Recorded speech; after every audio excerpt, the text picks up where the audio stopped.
اعوذ باللہ من الشیطان الرجیم بسم اللہ الرحمن الرحیم وقال الملک ائتونی بہ، بادشاہ نے کہا اسے میرے پاس لائیے۔ قال الملک، بادشاہ نے کہا ائتونی بہ، اسے میرے پاس لائیے۔ جب اس نے اپنے خواب کی تعبیر سنی اور اس کا دل مطمئن ہو گیا تو اس نے اپنے قاصد سے کہا کہ جس نے بھی یہ تعبیر بتائی ہے اسے میرے پاس لائیے۔ فلما جاءہ رسول، جب آپ کے پاس وہ بھیجا ہوا قاصد پہنچا، جب آپ کے پاس بادشاہ کا قاصد پہنچا، قال ارجع، آپ نے فرمایا کہ لوٹ جا، الی ربک، اپنے مالک کے پاس، فاسألہ ما بال النسوۃ اللاتی قطعن ایدیہن، اور اپنے بادشاہ سے پوچھ کہ ان عورتوں کا کیا معاملہ ہے جنہوں نے اپنے ہاتھ کاٹ لیے۔ اللاتی قطعن، کاٹ لیے، ایدیہن، اپنے ہاتھ۔ بادشاہ نے کہا اسے میرے پاس لائیے۔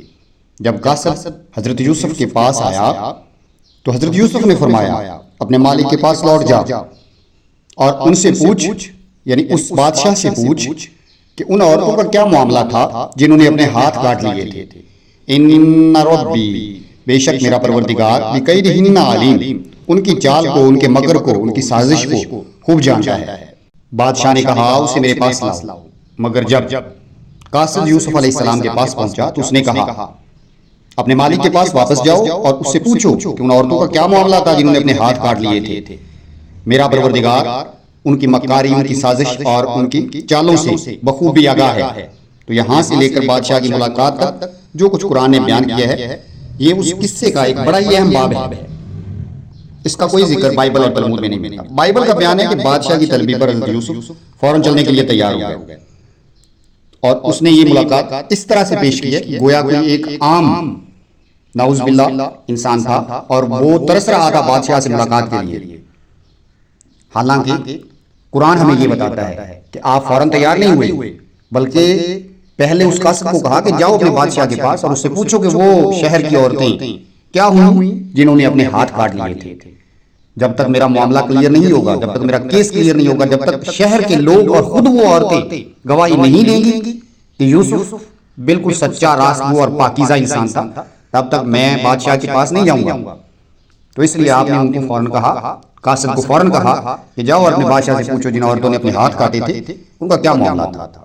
قال ما خطبکن اذ راوتن یوسف عن نفسہ، تو پھر بادشاہ نے پوچھا تمہارا کیا حال تھا، ما خطبکن، تمہارا کیا حال تھا، جب یا تجربہ تھا، خطبکن تمہارا کیا تجربہ رہا، تمہارا کیا حال تھا، تمہارا کیا معاملہ تھا جب تم نے یوسف کو اس کے نفس سے بھٹکانے کی کوشش کی، جب تم نے یوسف کو اس کے نفس سے بھٹکانے کی کوشش کی، جب تم نے یوسف کو بہکانے کی، پھسلانے کی کوشش کی تھی، تو اس وقت کیا معاملہ ہوا تھا، صحیح بتاؤ۔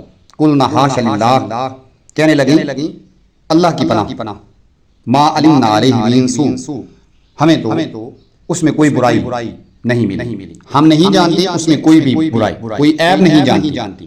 ہم نے اس کو بھٹکانے کی کوشش کی تھی لیکن ہمیں اس میں کوئی بدی کا شائبہ تک نہیں ملا، ہمیں اس میں ذرا برابر بھی برائی نظر نہیں آئی۔ قالت امرأۃ العزیز، اس وقت وہ عزیز بیوی بولی الآن حصحص الحق، اب چونکہ سچ کھل گیا ہے، اب چونکہ حق ظاہر ہو گیا ہے، حصحص ظاہر ہو گیا ہے، انا راودتہ عن نفسہ، میں نے اسے بھٹکایا تھا اس کے نفس سے، میں نے اسے پھسلایا تھا، میں نے اسے بہکانے کی کوشش کی تھی، وَإِنَّهُ لَمِنَ الصَّادِقِينَ، وہ سچا تھا۔ تو بادشاہ نے ان عورتوں سے پوچھا تمہارا کیا تجربہ رہا، کیا معاملہ تھا اس وقت کہ جب تم نے یوسف کو رجھانے کی، پھسلانے کی، بہکانے کی کوشش کی تھی۔ تو سب نے یک زبان ہو کر کہا حاشا للہ، اللہ بچائے، ہم نے تو اس میں کوئی برائی کا شائبہ تک نہیں پایا۔ تو عزیز کی بیوی بھی بول اٹھی اب حق کھل چکا ہے، میں نے ہی اس کو پھسلانے کی کوشش کی تھی، میں نے ہی اس کو بہکانے کی کوشش کی تھی، میں نے ہی اسے رجھانے کی کوشش کی تھی، میں نے ہی اس پر ڈورے ڈالے تھے، وہ تو سچا انسان تھا۔ صدق اللہ العظیم۔